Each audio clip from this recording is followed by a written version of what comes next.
Hi, it's James here from Totally Wild UK, and today we're going to be looking at how to make a wild version of coffee from these things, just down here, dandelions, something we all know, we've all seen them, we've all dug them, probably sworn at them. What we're going to do is we're going to dig the roots up to make this stuff.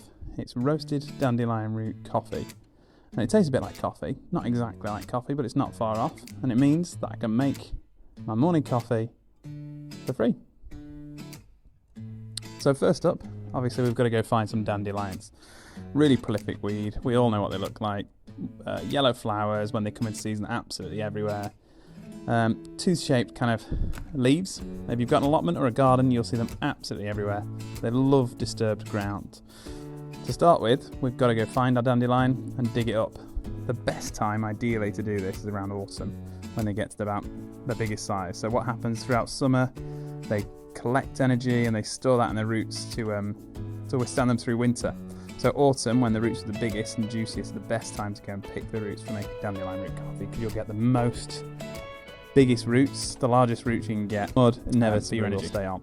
So we need to dig these up. I always give them a quick shake off when we're digging the leaves off, and give it a wash with leaves as well. And then chop them up. So I'll chop them up into about 1 centimetre pieces, and then give them a wash again, because who knows, some of that could have stayed. Some of that mud could have stayed within the roots as I was chopping it up. So I'll wash it again. I'll keep the leaves. I'll probably make a salad a little bit later on with those. Same with flowers and buds. I'll do some stuff with those. So we've got the roots. They're washed, chopped, washed again. I'll put them onto a baking tray. Pop them into the oven.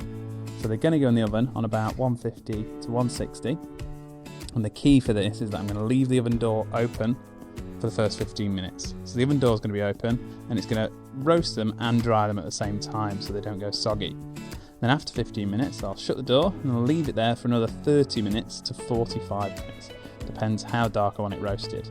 The flavour, if I leave it a little bit longer, will be much more coffee-ish, much more bitter, strong, dark roast coffee.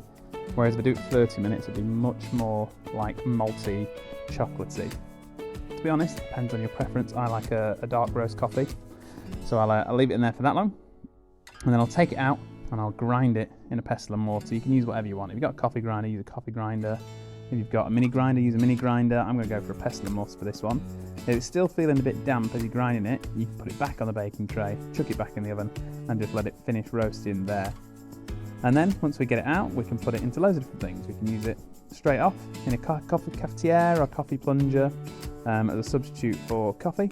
That's what I've done here to make my coffee. But once we've got these grinds, we can use them for loads of things. Think things like dandelion root coffee cakes, dandelion root coffee espresso martini, dandelion root coffee ice cream.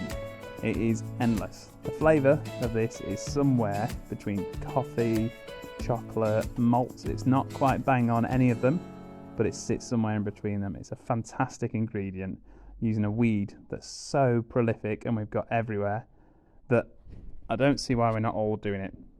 Very easy to do, and yeah, coffee, fantastic.